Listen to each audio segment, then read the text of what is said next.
Bismillahirrahmanirrahim. Assalamualaikum warahmatullahi wabarakatuh. Perkenalkan, nama saya Cynthia Suherlan, NPM 10060603177. Di sini saya dari Prodi Farmasi, Fakultas Matematika dan Ilmu Pengetahuan Alam, Universitas Islam Bandung. Di sini saya akan mempresentasikan hasil penelitian saya mengenai uji in silico aktivitas melanogenesis senyawa ternatin bunga kembang telang Clitoria ternatea terhadap reseptor tirosinase.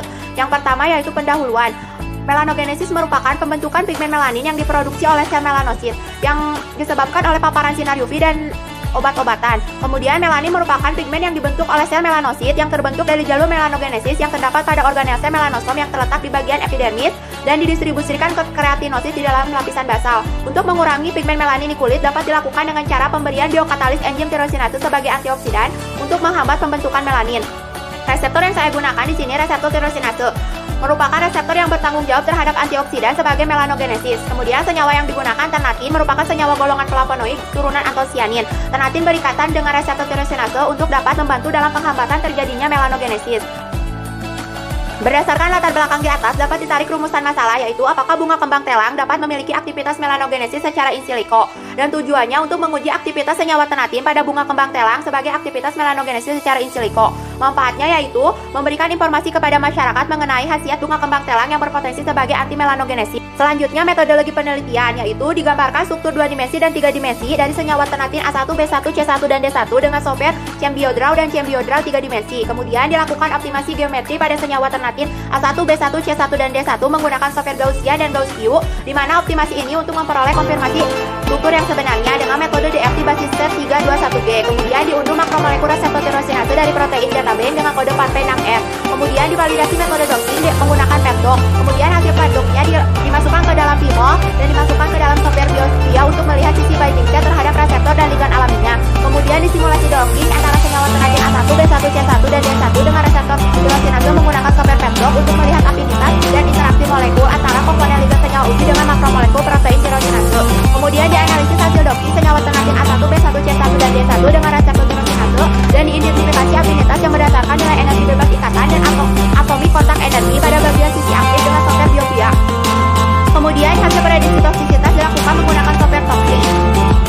Selanjutnya hasil dan pembahasan. Yang pertama, penentuan parameter sifat fisikokimia dilihat dari nilai lipofilisitas shallow P, nilai bobot molekul BM, nilai reaktivitas molar GMR.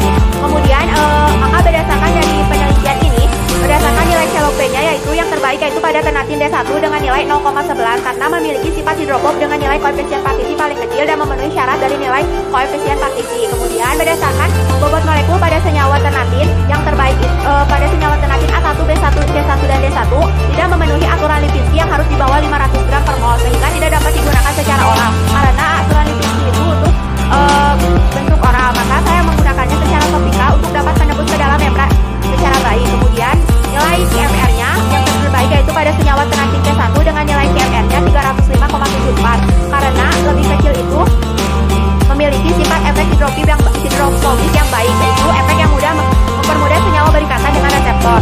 Selanjutnya optimasi geometri dilihat dari energi total dan selisih homolumo. Nilai energi total yang paling baik yaitu pada senyawa ternatin A1 dengan min 766. Kemudian maka dengan nilai yang paling terkecil pada ternatin A1 merupakan nilai yang paling dapat memiliki konformasi struktur yang paling stabil. Kemudian nilai selisih homolumo pada yang terbaik yaitu pada senyawa ternatin D1 dengan 0,0838 karena nilai selisih homolumo yang paling kecil maka memiliki ikatan yang paling karena semakin kecil maka akan semakin kuat berikatan dengan reseptor. Kemudian preparasi struktur molekul reseptor tirosinase dengan kode 4P6R dilakukan dengan penghapusan molekul air supaya tidak mengganggu saat terjadinya docking. Selanjutnya ligan dan reseptor dipisahkan supaya saat proses docking dengan senyawa ujinya lebih mudah. Alasan menggunakan reseptor tirosinase karena reseptor ini merupakan reseptor yang spesifik untuk aktivitas melanogenesis supaya senyawa ujinya dapat berikatan dengan reseptor dan dapat mengobati penyakit penuaan. Validasi metode docking yaitu dilihat dari binding setnya merupakan area pengikatan protein terhadap ligan yang dapat mempengaruhi konformasi atau fungsi protein, di mana binding set pada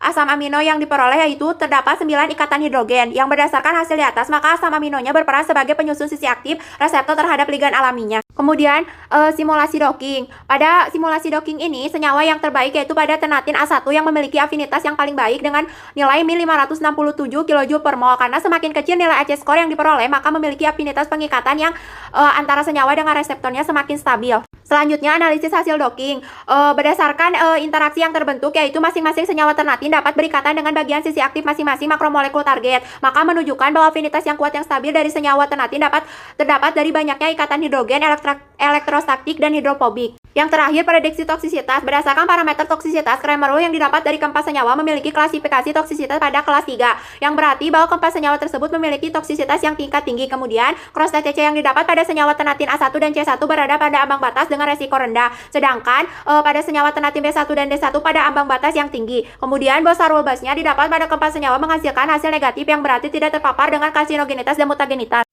Kesimpulannya, berdasarkan penelitian bahwa yang tenatin yang paling baik yaitu tenatin A1 sebagai kandidat anti-melanogenesis karena nilai afinitas ikatan sebesar Mi 567, sementara tenatin yang lainnya memiliki nilai afinitas yang besar. Cukup sekian presentasi dari saya. Wassalamualaikum warahmatullahi wabarakatuh.